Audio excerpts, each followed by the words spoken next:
বৈষম্যবিরোধী ছাত্র আন্দোলনের মার্চ ফর ইউনিটি চলছে শহীদ মিনারে। সরাসরি যোগ দিচ্ছেন সহকর্মী নূরে আলম, আমাদের সাথে টেলিফোন লাইনে রয়েছেন।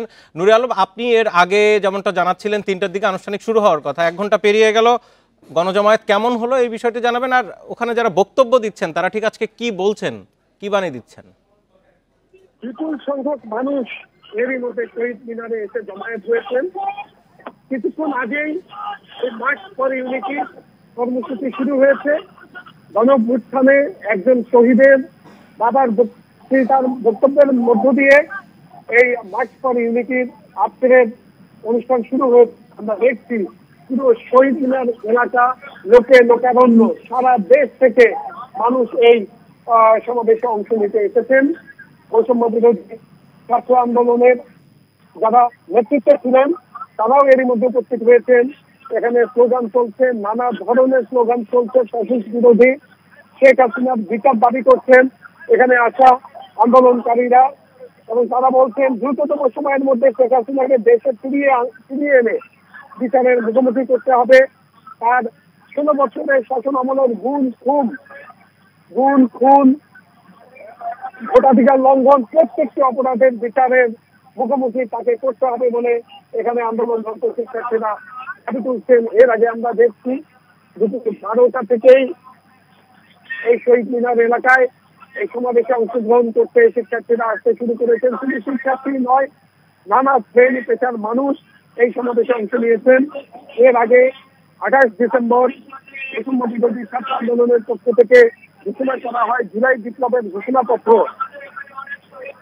আজকে পাঠ করা হবে। কিন্তু গতকাল রাতে অন্তর্বর্তীকালীন সরকারের পক্ষ থেকে সংবাদ সম্মেলন করে জানানো হয় যে সরকারের উদ্যোগে ফ্যাসিস্ট বিরোধী যারা আন্দোলনে অংশ নিয়েছে সকল রাজনৈতিক দল মতের সাথে ঐক্যবদ্ধভাবে আলোচনা করে তারপরে জুলাই বিপ্লবের ঘোষণাপত্র প্রস্তুত করা হবে। এরপর সরকারের পক্ষ থেকে এই ঘোষণাপত্র পাঠ করা হবে আনুষ্ঠানিকভাবে। তারপরে বৈষম্য বিরোধী ছাত্র আন্দোলনের পক্ষ থেকে রাতে সংবাদ সম্মেলন করে আজকে এই মার্চ ফর ইউনিটি কর্মসূচি ঘোষণা করা হয় এবং সেখানে বলা হয় যে জুলাই ঘোষণাপত্র পাঠ করা হবে না, এটি কিভাবে হবে এবং কি কি থাকতে হবে সে বিষয়ে তারা সুনির্দিষ্ট ভাবে এখানে বক্তব্য দেবেন। আমরা বৈষম্য বিরোধী ছাত্র আন্দোলনের নেতাদের সাথে কথা বলেছিলাম, তারা আমাদেরকে জানিয়েছেন জুলাই বিপ্লবের ঘোষণাপত্রে 1947 থেকে 2026 পর্যন্ত আন্দোলন, সংগ্রাম, মুক্তিযুদ্ধ প্রত্যেকটি ঘটনাকে ফুটিয়ে তোলা হবে। 1947 সালে এই জনপদের মানুষের যে এরই মধ্যে দেখতে পাচ্ছি পুরো কেন্দ্রীয় শহীদ মিনারের যেই বেদি, আশপাশের এলাকা, লোকে লোকারণ্য, ঢাকা বিশ্ববিদ্যালয়ের ল ডিপার্টমেন্টের সামনে পর্যন্ত লোক চতুর্দিকে। কিন্তু একটা বিষয় একটু জানতে চাই যে বৈষম্য বিরোধী ছাত্র আন্দোলনের এই কর্মসূচিতে অন্যান্য কারা এসছেন, গুরুত্বপূর্ণ মঞ্চে কাদেরকে দেখতে পাচ্ছেন, তারা কি বলছে, এদের সাথে একমত কিনা, সব মিলিয়ে সেখানকার উপস্থিতি কারা কিভাবে এসছে একটু জানাবেন। মঞ্চে যারা আছেন তারা হচ্ছে বৈষম্য বিরোধী ছাত্র আন্দোলনের ব্যানারে নেতৃত্বে যারা ছিলেন তারা মঞ্চে আছেন এবং আমরা এখানে দেখছি শুধুমাত্র আন্দোলনকারী শিক্ষার্থী নয়, নানা শ্রেণী পেশার মানুষ এখানে এসেছেন। তার সংস্কৃতিতে শুধুমাত্র শহীদ মিনার এলাকায় নয়, এই পাশে এনএস ভবন পর্যন্ত, ঢাকা বিশ্ববিদ্যালয়ের যে আইন অনুষদ রয়েছে, আইন অনুষদের ভবন ভবন, অনেক ভবন পর্যন্ত মানুষে ভরে গেছে এবং এখানে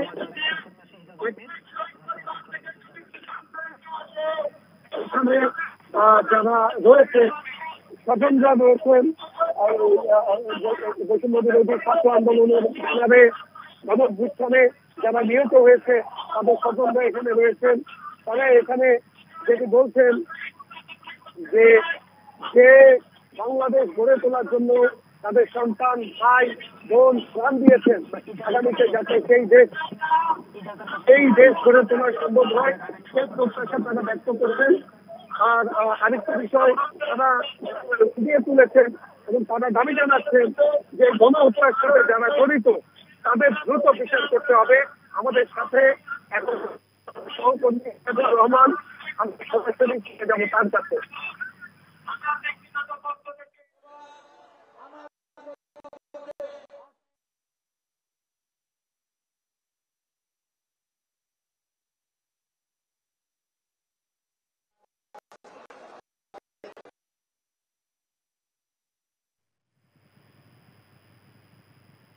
কেন্দ্রীয় শহীদ মিনারের একেবারে উপর থেকে ড্রোন ক্যামেরায় যে চিত্র দেখা যাচ্ছে, শহীদ মিনারের পুরো বেদি, আশপাশের এলাকা, ঢাকা বিশ্ববিদ্যালয়ের ল ফ্যাকাল্টির যে এনএক্স বিল্ডিং সামনে, পুরো এলাকায় কিন্তু লোকে লোকারণ্য, শিক্ষার্থীরা এসছে। সেখানে আমাদের দুজন সহকর্মী নূরে আলম ছিলেন এতক্ষণ আমার সাথে টেলিফোন লাইনে, এই মুহূর্তে সহকর্মী এজাজুর রহমান, সকাল থেকে তারা সেখানে রয়েছে। ঢাকা বিশ্ববিদ্যালয়, জাহাঙ্গীরনগর, জগন্নাথ, ঢাকার 7 কলেজ সহ বিভিন্ন দিক থেকে, ঢাকার বাইরে চট্টগ্রাম, খুলনা, রাজশাহী, রংপুর, বিভিন্ন জায়গা থেকে শিক্ষার্থীরা তারা এসেছে এই সমাবেশে যোগ দেওয়ার জন্য, এই মার্চ ফর ইউনিটিতে। এই প্রোগ্রামটি মূলত হওয়ার কথা ছিল, গতকালকে যে গণ অভ্যুত্থানের ঘোষণাপত্র এখান থেকে প্রকাশ করার কথা হয়েছিল, কিন্তু রাতের বেলায় গভীর রাত্রে 2 দফায় বৈষম্য বিরোধী ছাত্র আন্দোলনের 2টি সংবাদ সম্মেলন থেকে জানানো হয় সরকার যেহেতু তাদের সাথে একাত্মতা ঘোষণা করেছে, সরকারিভাবে এই ঘোষণাপত্র প্রকাশ করা হবে। সেই কারণে তারা রাত 1টা এবং 12টায় 2টি সংবাদ সম্মেলন করে, একদিকে সার্জিস আলম ছিলেন, আরেক সমন্বয়ক ছিলেন, তারা সেখান থেকে জানিয়েছেন যে আজকে এই প্রোগ্রামটি অব্যাহত থাকবে, তবে সেটির নাম পরিবর্তন করে মার্চ ফর ইউনিটি করা হয়েছে এবং যে ঘোষণাপত্রটি দেওয়ার কথা ছিল তাদের, সেটি সরকার দিবে, তারা তাদের সাথে একাত্মতা ঘোষণা করবে। আমরা আজকে সেই মার্চ ফর ইউনিটির সেই সমাবেশের একেবারে ড্রোন চিত্র আমরা দেখতে পাচ্ছি। এই মুহূর্তে সহকর্মী এজাজুর রহমান আমার সাথে রয়েছেন। এজাজুর রহমান, একটু জানাবেন যে সেখানে এখন কি অবস্থা, কি বলছেন, মার্চ ফর ইউনিটিতে কি ধরনের কর্মসূচি থাকছে, বক্তব্য কি দিচ্ছেন, জুলাই আগস্ট এই আন্দোলনের সাথে হতাহতের পরিবার কারা আসছে, আহত কারা আসছে, তারা কি বলছেন?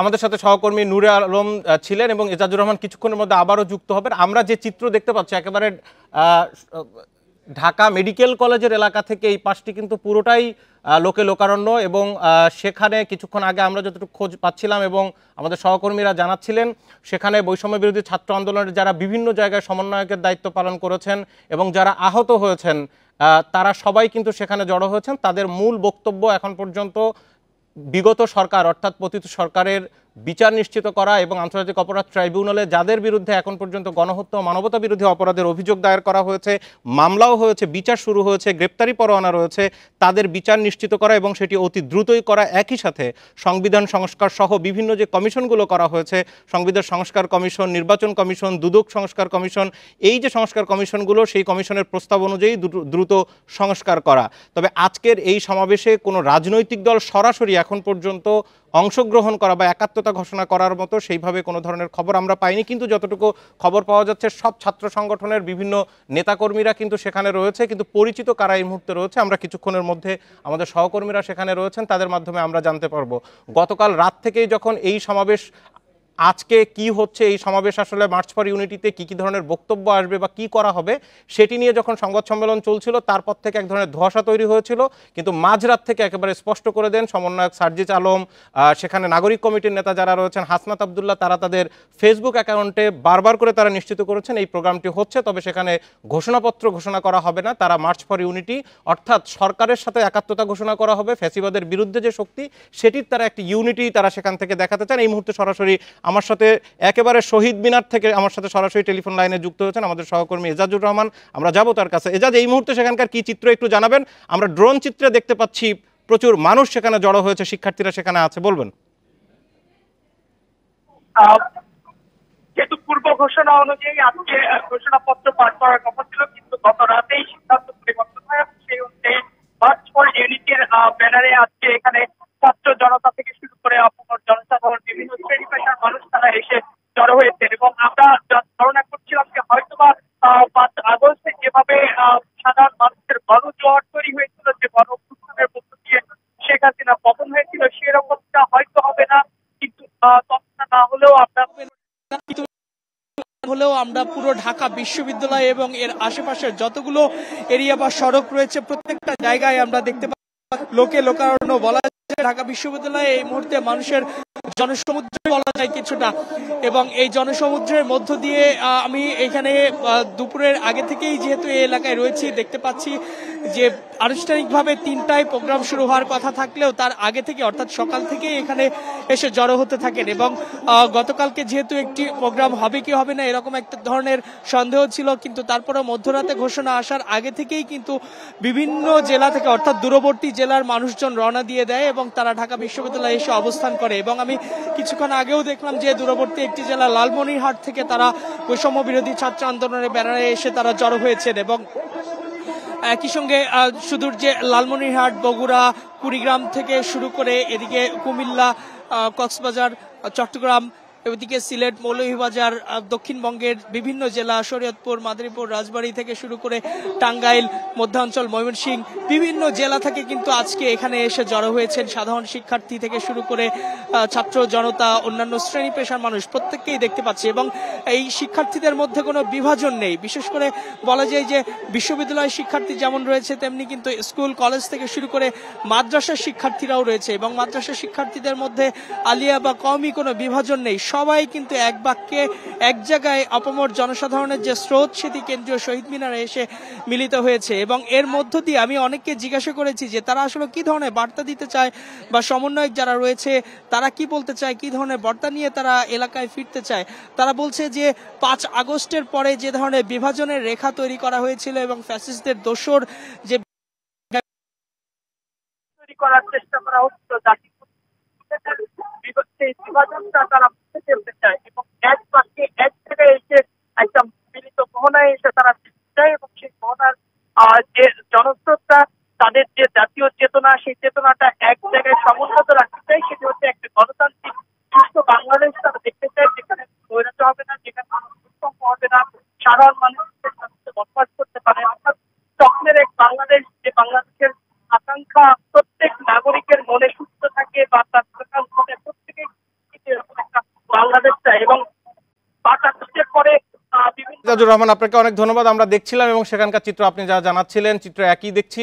আপনাকে অনেক ধন্যবাদ। আমরা সরাসরি এতক্ষণ ছিলাম কেন্দ্রীয় শহীদ মিনারে, সেখানে মার্চ ফর ইউনিটি যেই সমন্বয়কদের অর্থাৎ বৈষম্য বিরোধী ছাত্র আন্দোলনের যেই অনুষ্ঠান সেটি চলছে।